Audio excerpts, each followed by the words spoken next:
샬롬, 여러분 반갑습니다. 굿뉴스TV 박정감 편집장입니다. 오늘 마태복음 5장 13절에 16절요.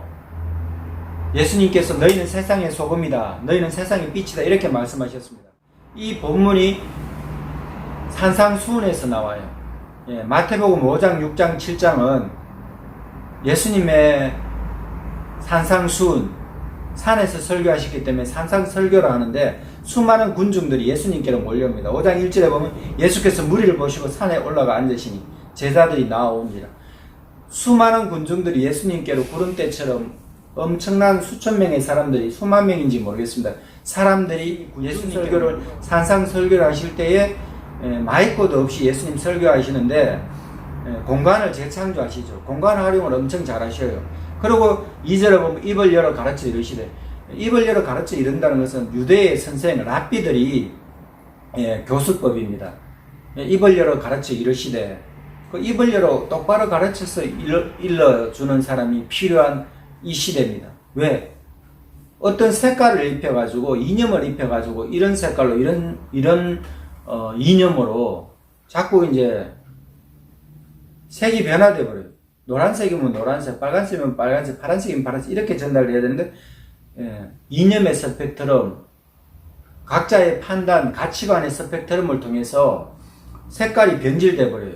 그럼 본디 색깔을 잃어버리고 전해준 대로만 듣게 되니까 진짜를 찾는 것이 힘들고 본질을 바로 보는 것이 힘든데, 예수님이 입을 열어서 바로 가르쳐 주셨어요. 예수님은 하늘나라의 메신저입니다. 하늘나라의 첫 번째 선교사입니다.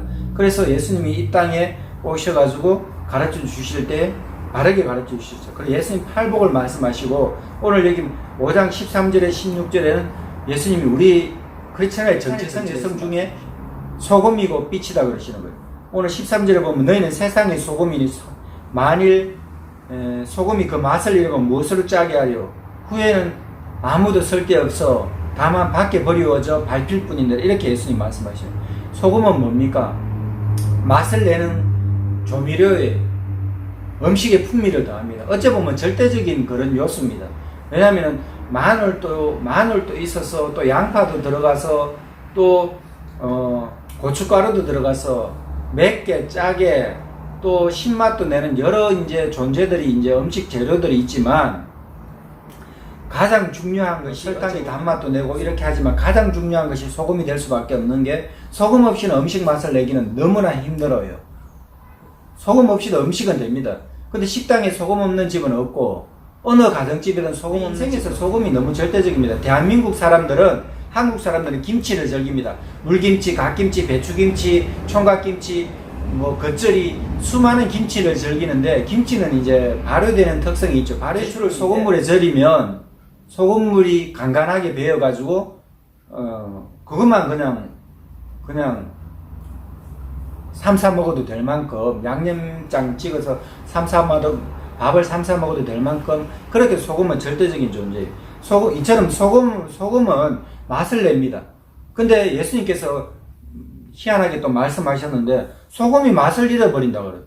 우리는 소금이 맛을 잃어버린다는 것은 한국 사람 정서로서 이해하기는 참 힘듭니다. 왜? 소금이 맛을 잃어버린 소금은 없습니다. 왜? 맛을 잃지 않은 소금.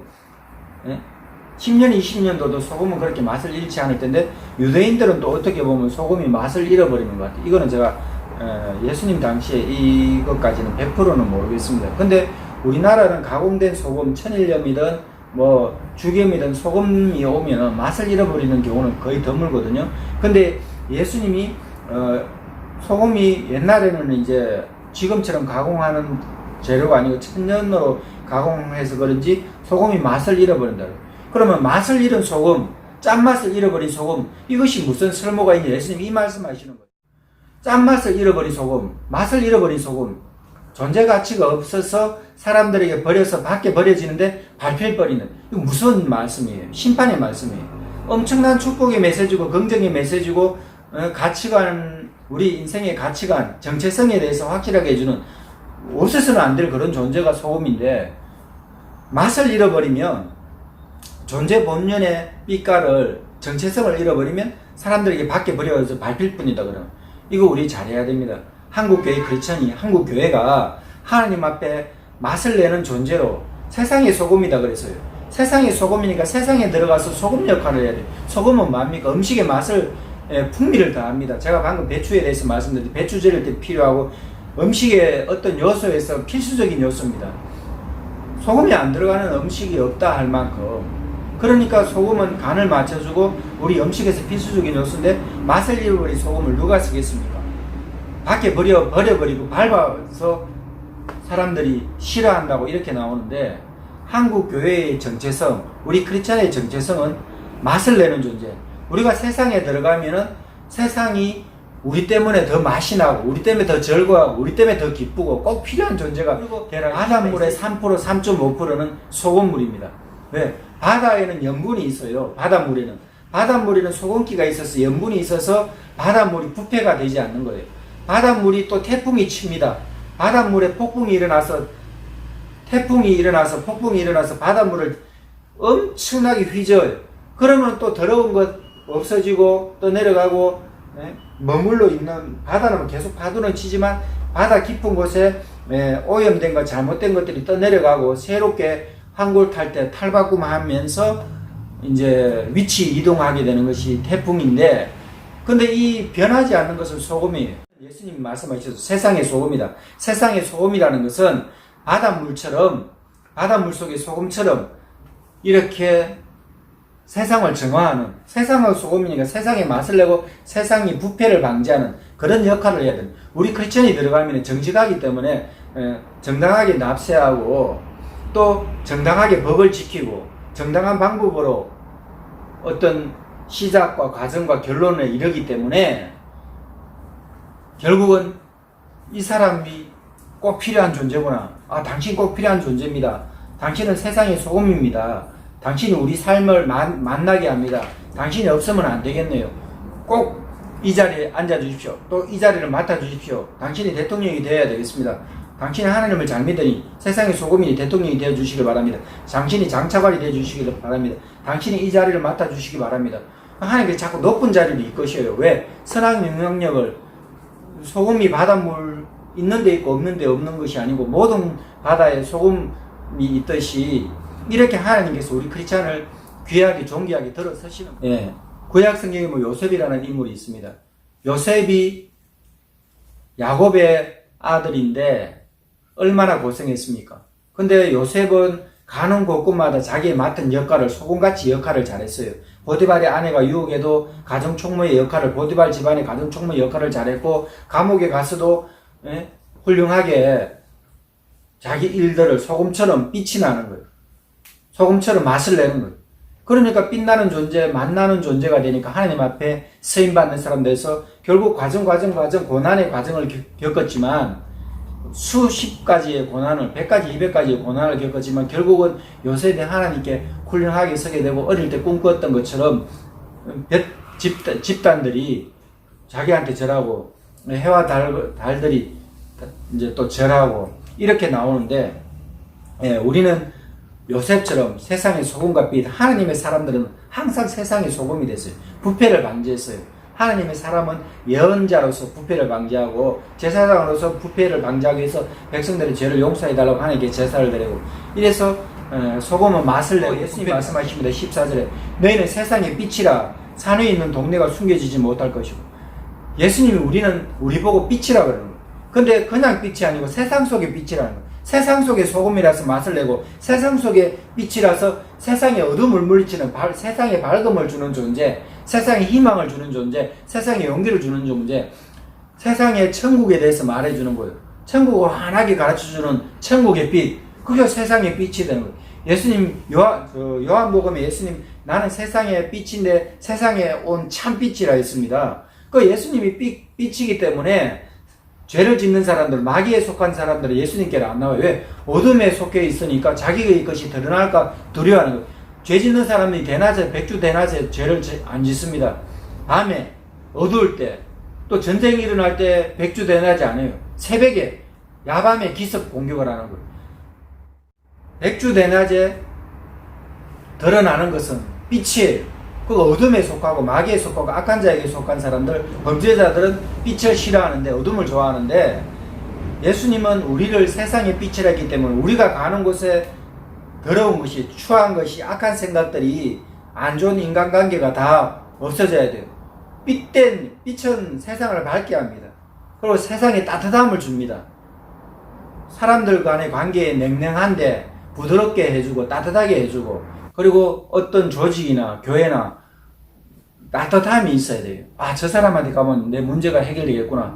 내 차가운 마음이, 내 얼어버렸던 내 인생이 풀리겠구나 하고 교회로 나오게 되는 거예요. 왜? 우리는 빛이라고 했기 때문에, 예수님이 세상의 빛인 거예요. 우리가 가면은 어둠이 물러가고 사람들의 냉랭한 관계가 해결되고 얼음같이 얼었던 그런 문제가 봄에 햇볕에 봄 햇살에 녹는 것처럼 해빙기 아침을 맞게 되고 문제가 해결되고, 그래서 예수님 오늘 말씀하실 때 너희는 세상의 소금이다 그렇게 말씀하셨고 세상의 빛이다 그러는, 산 위에 있는 동네가 숨겨지지 못한다는, 산에 높은 유대인들은 사막지대인데 다윗성 같은 경우도 예루살렘이나 이렇게 산 중턱이나 그런 도시들이 많아요.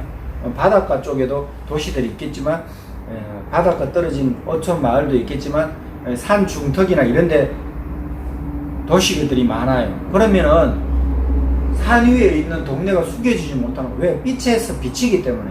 그런 것처럼 우리 예수 믿는 사람들은 감춰줄 수 없고, 또 사람이 등불을 켜서, 옛날에는 등잔불이죠.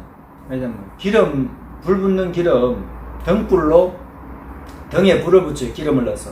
그러면 등불인데 이 등잔불을 말 아래 두지 않는 거예요. 집안의 평상 밑에 안 두는 거예요.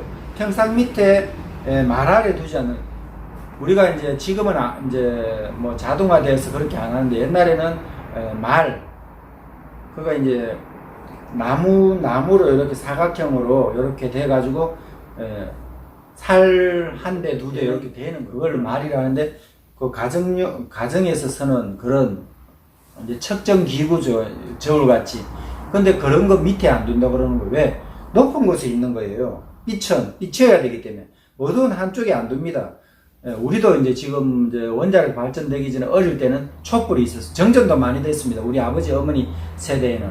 그러는데 이제 전기가 들어와서 지금 촛불 잘 안 쓰지만, 옛날에 등잔불 켜고 촛불을 켤 때, 등잔불을 켤 때 그 집안이 비추는 그런 약간 높은 곳에 둡니다. 천장에는 안 매달지라도. 왜? 높은 곳에 둬야 환하게 비치기 때문에. 등잔대 위에 등불을 두는 거예요. 예수님 그렇게 말씀하십니다. 사람이 등불을 켜서 말 아래 두지 않고 평상 아래 두지 않는다 그래요. 등경 위에 두나니 집안 모든 사람이 빛. 그 우리가 예수님 세상에 빛이다 있는데 우리를 예수님 높여주시는 거예요. 높은 곳에 두시는 거예요. 이게 왜냐? 어떤 직분이나 자리나 자꾸 높아지는 것은 우리가 빛된 존재로 사람들에게 밝음을 주라 이거예요. 따뜻함을 주라 이거예요. 그러니까 예수님이 우리는 세상의 빛이고 세상의 소금이라고 했는데, 16절에 말할 때 너희 빛이 사람 앞에 비치게 하여 그들로 너희 착한 행실을 보고 하늘에 계신 너희 아버지께 영광을 돌리라. 빛이라는 것은 착한 어떤 선행이라고 그러는 거예요. 착한 행실. 우리가 착한 일을 하면, 선행을 하면 남을 위로하고 따뜻한 말을 하고 어려운 사람을 도와주고 이렇게 착한 일을 할 때, 선행을 할 때에 이 착한 행실 때문에, 착한 행위 때문에 이게 빛같이 우리는 세상에 빛이 된다는 것이 무슨 뜻입니까? 예수님 여기 해석해 주셨는데, 해설을 달아주셨는데, 우리가 어떤 사람들 어려운 문제를 해결해 주고, 뭐 예를 들어서 국가 지도자가 크리스찬이라면, 크리스찬 대통령이 나온다면 하나님 뜻대로 하는 거예요. 하나님 뜻대로 하면 이 나라가 빛된 존재가 돼가지고 경제도 개발되고 정치적으로 안정되고 국가가 부국 강병의 국가로 든든하게 서는 거예요. 강한 군인을 길러내야지 허약한 군인을 길러내는 것이 아닙니다. 적이 누군지 분명하게 알게 하고, 북한이 주적이다 정확하게 가르쳐주고, 적을 정확하게 알게 하고, 안보를 태세를 강화하고, 그 다음에 그 강병을 기르는 거예요. 부국 강병. 그럼 부국은 뭐냐? 산업체가, 기업체가 살아야 돼요. 회사가 잘 돼야 돼요. 회사가 잘 되면 근로자들은 당연히 임금이 오르고 잘 먹고 잘 삽니다. 너무 친근로자들 위주로, 친노동자들 위주로 가면 노동자도, 회사 없는 노동자들 어떻게 생활비를 벌어요? 어떻게 월급을 받습니까? 우선순위가 바뀌면 안 돼요. 부국 강병의 나라를 일으키는 거예요. 크리스천 대통령이 나오면. 크리스천 지도자들이 많으면 나라가 안정이 되는 거예요. 왜? 이념에 사로잡히지 않고 세상에 빛이 되고 세상에 소금 같은 존재이기 때문에 부패가 없고 남의 부패를 방지하고 또 그 사람이 들어가면은 윤활유처럼 맛을 내게 되고 윤활유처럼 부드럽게 되고 맛없는 인생이 맛이 나게 되고 맛깔난 인생이 되고 멋있는 인생이 되고 예수님이 우리는 세상의 소금이요 세상의 빛이다 했습니다. 우리의 정체성은 이렇게 분명한 거예요. 하나님께서 분명하게 하신 거예요. 높여주시는 거예요. 만나는 인생이 되게 하시는 거예요. 빛나는 인생이 되게 해주시는 거예요. 오늘 여기까지 하겠습니다. 감사합니다 여러분. 샬롬.